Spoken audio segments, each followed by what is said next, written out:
My name is Ahmad. This question just come to my mind about unity in the Muslim Ummah. I'm referring it to on a wider and global scale. Before that, I'd like to mention that... Excuse me, sir. Can you just move a little further from the mic? Yes, that's good. I would like to mention, for more than 1,000 years, the Muslim Ummah were united under one nation and one leadership. One nation is the Daulah Islamiyah until 1924. 1924 was the time, was the year when the last Muslim Ummah came down. That was the Daulah Osmaniyah. After 1924, the Muslim community separated and divided into more than 40 small and weak countries with under more than 40 leaders. So my question is it time for the Muslim community now to work towards building one nation?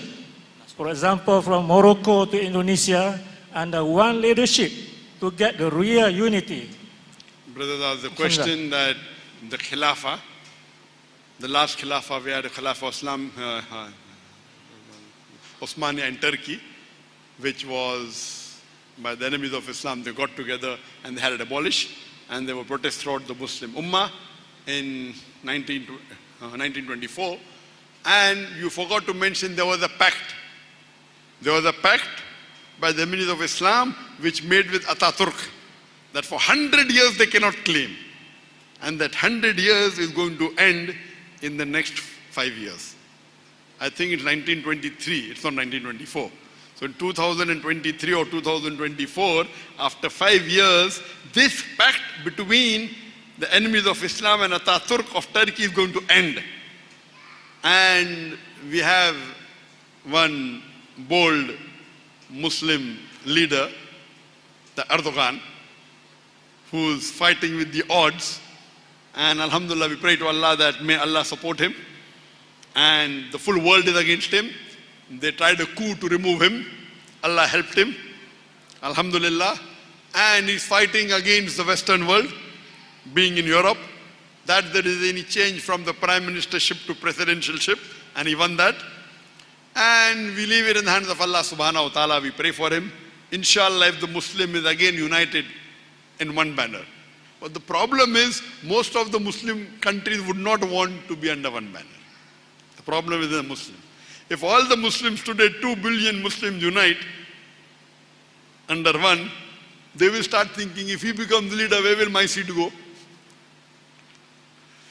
So I don't think so.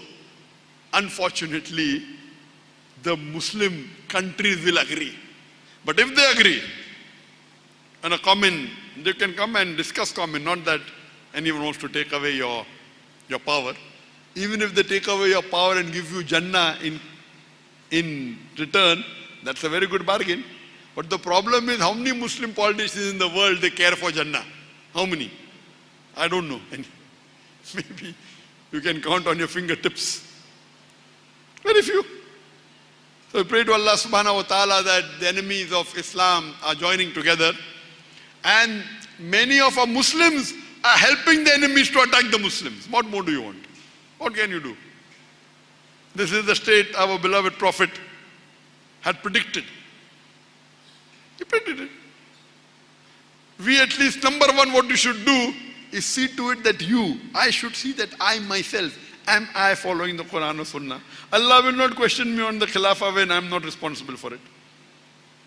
First, Allah will question me, am I following or not? Yes, if I am someone who can really make a difference, Allah will question me. But first I should see that am I doing my faraiz or not? My salah, my zakat, my saum, my dawah, my good deeds, am I honest or not? I should not be corrupt. I should not be dishonest. I should be loving. All these things. If everyone takes care about that, inshallah the ummah will become better. But the problem is we don't read the Quran and Sunnah with understanding.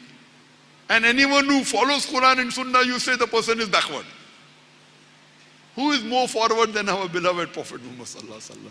I don't know anyone who's more modern than the beloved Prophet Muhammad sallallahu alaihi wasallam. So we pray to Allah subhanahu wa ta'ala, may He unite the ummah. Whether they do it or not, whether Erdogan does or not. But there are various hadith of a prophet talking about that. The times of akhirah, the signs of, there are minor signs, there are major signs. Minor signs, many have come. The last final messenger came. Then, inshallah, Isa alayhi salam will come. Then Mahdi alayhi salam will come. The Prophet has given basharat that those people who support Mahdi alayhi salam, they'll be given highest level in Jannah. And then there'll be a fight.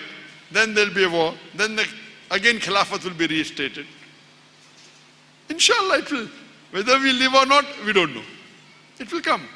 What we should do presently is we should see to it that we do our duty, what Allah and His Rasul had told us. That is number one.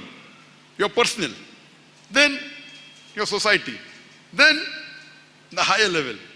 And inshallah, as long as we stick to Quran and Sunnah, we keep on following it, we keep on propagating it. Inshallah, Allah doesn't require you and me or any politician to make His deen prevail. Allah doesn't require Erdogan or anyone. Allah doesn't require Zakir to make His deen prevail. I mean the rubbish that we are. Allah is going to make His deen prevail, and it will happen. The Quran has said that. We only pray to Allah that may He make us instrumental so that we get Jannah easily. Hope that answers the question.